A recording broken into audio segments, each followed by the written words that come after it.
Eu tenho postado alguns vídeos por aqui, já falei sobre kefir, levain, mas eu evito um pouco ficar exaltando os benefícios para a saúde.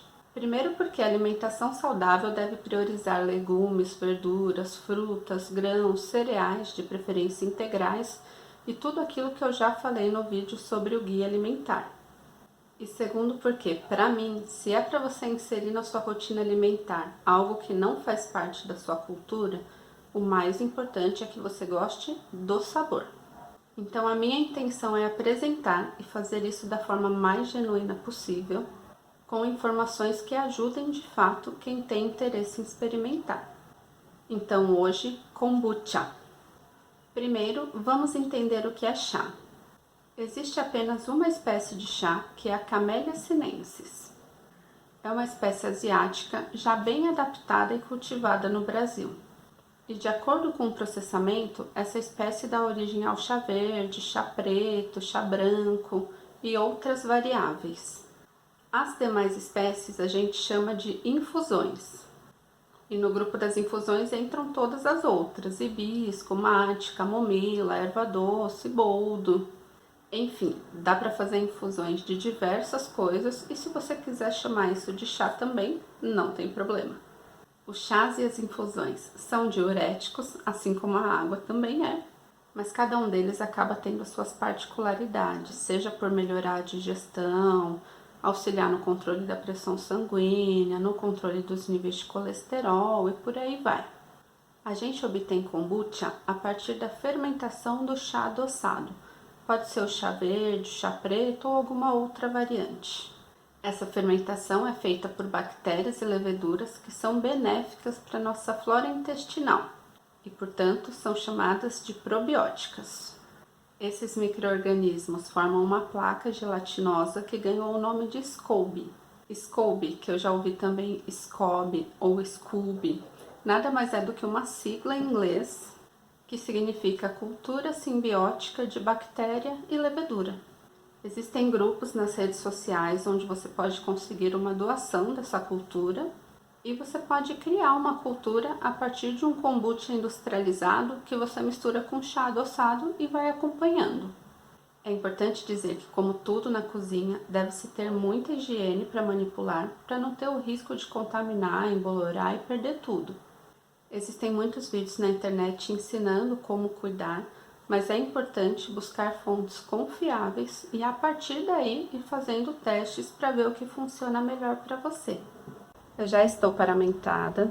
Além de lavar os utensílios, o que é de vidro eu gosto de deixar em água fervente e depois eu deixo emborcado, virado de cabeça para baixo num pano bem limpinho para secar bem. Os utensílios de plástico eu deixo imersos em solução clorada.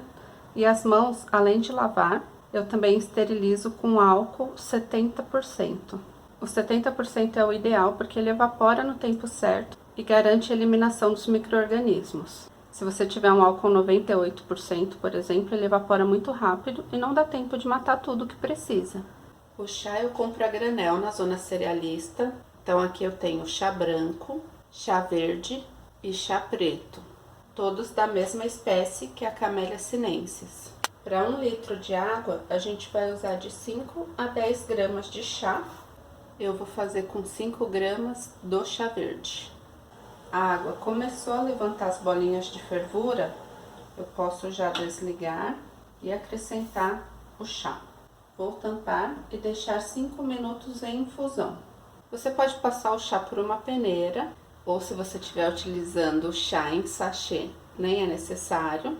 Pode passar também por um filtro de tecido ou filtro de nylon. Eu vou passar por esse filtro de papel mesmo.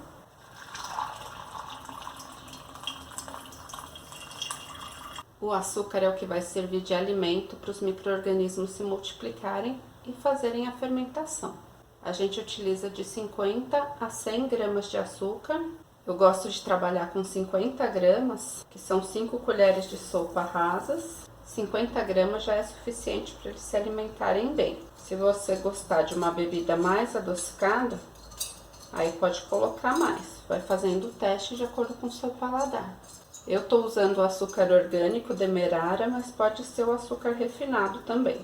E agora o chá fica em temperatura ambiente até esfriar. Costuma demorar um pouco, por isso eu já preparo o chá com antecedência. Esse é o Scoby que eu ganhei, ele veio aqui nesse potinho, dá pra ver que ele tem mais de uma camada, e ele vem com um pouco de kombucha, que é o chá pronto, também é chamado de starter ou chá de arranque. Vou passar pro pote já esterilizado. Aí eu coloco o chá que eu preparei, que já tá em temperatura ambiente. E vou colocar o Scoby aqui dentro. Algumas pessoas chamam o Scoby de mãe, você também vai ouvir esse termo. Reparem que esse Scoby que eu ganhei tem um diâmetro maior que o meu pote, ou seja, ele foi criado num pote maior, então geralmente ele não consegue ficar flutuando aqui na superfície. Acaba se formando um outro Scoby na superfície. Agora, se o Scoby flutuar, aí ele vai ficando mais grosso, ele vai ganhando mais camadas, pela multiplicação dos micro-organismos. Então aqui eu tenho 1 litro de chá adoçado, 10% do starter, que é o chá de arranque, portanto 100 ml, e o Scoby. Agora os micro-organismos vão se alimentar desse açúcar, fazendo a fermentação. Isso acontece em temperatura ambiente, o ideal é que tenha circulação de ar e sem a incidência direta da luz. Eu costumo deixar nesse armário aqui de baixo, que ele é aberto atrás, e tem dado certo. A gente não vai fechar por conta da circulação de ar. Você pode cobrir com tecido de algodão ou um papel toalha, um guardanapo. E essa primeira fermentação dura pelo menos 7 dias, pelo menos uma semana. De acordo com o seu paladar, se você quiser mais ácido e menos doce, pode deixar mais dias. Você vai testando. Esse chá aqui eu deixei por 8 dias em temperatura ambiente. Aqui tá o Scoby. E ele já começou a formar uma outra película aqui em cima. Essa película eu vou retirar com cuidado. Esse já vai ser um novo Scoby. Eu vou passar para outro chá. Esse aqui eu fiz com chá preto. E eu preciso colocar 10% do kombucha pronto. Esse foi o que eu ganhei, né, de doação. Eu já vou separar para colocar no chá novo. E eu preciso separar 100 ml do kombucha pronto, que é o que vai auxiliar a colônia a se estabilizar e dar continuidade na fermentação. E aqui eu tenho o kombucha já pronto, dá para tomar assim, mas eu pessoalmente acho que ele fica mais saboroso se a gente faz a segunda fermentação, que a gente vai saborizar com outras coisas e deixar numa garrafa fechada para ele criar um pouco de gás. O ideal para fazer a segunda fermentação é utilizar a garrafa de vidro, mas para quem está começando, eu recomendo usar a garrafa de plástico, garrafa PET mesmo, para não correr o risco de explosão. Até você conhecer o seu Scoby, o seu kombucha, vai trabalhando nessa daqui. Depois pode passar até para aquele growler, que é a garrafa de vidro que fecha com uma presilha, né? Para ficar bem hermético. Para a segunda fermentação eu tenho saborizado com 20% do volume total, mas você também vai de acordo com o seu paladar, pode saborizar até com 50%, que dá certo também. Essa garrafa aqui é de 900 ml, eu coloquei 180 de chá de hibisco. Eu compro também na zona cerealista a flor desidratada para fazer o chá, ou a infusão de hibisco, para falar corretamente, né? E eu vou colocar algumas fatias de abacaxi, porque eu acho que combina. Aí você pode usar o que a sua criatividade permitir. Colocar canela em pau, maçã, maracujá, cravo da Índia. Aqui eu tinha uns 50 gramas de abacaxi. Lembrando que a infusão do hibisco precisa estar em temperatura ambiente necessariamente. E agora eu passo o kombucha para cá. Eu gosto de peneirar. Ele forma aqui um sedimento no fundo mesmo. E deixo uns 2 dedinhos sem chá na garrafa.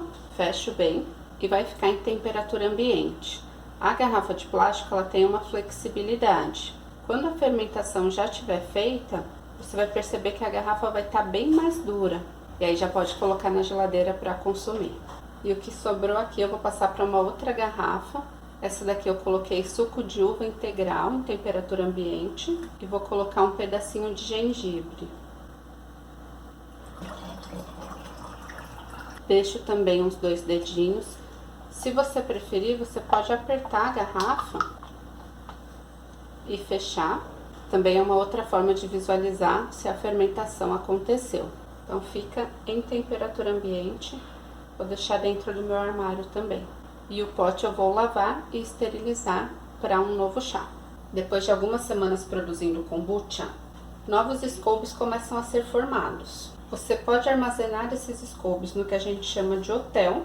Nada mais é que um pote de vidro com chá de arranque, que é o kombucha pronto após a primeira fermentação, e vai colocar nesse pote também chá adoçado. Não deixe o pote muito cheio, de tempos em tempos você vai precisar alimentar com mais chá adoçado, e esses scoobies do hotel ficam como um backup. Caso aconteça alguma coisa, embolore o scooby que você está utilizando e você perca.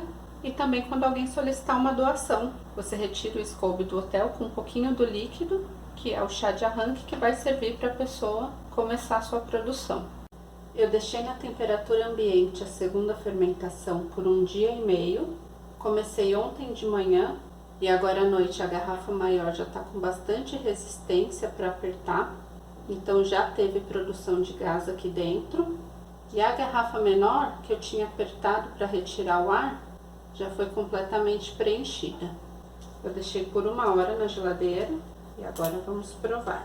E é isso mesmo. Essa segunda fermentação pode durar de 1 até 3 dias em média. Vai depender do que a gente utiliza para saborizar e de como está o clima, se está mais quente ou se está mais frio. A bebida pronta na geladeira pode ser consumida em até 7 dias. Um beijo e obrigada!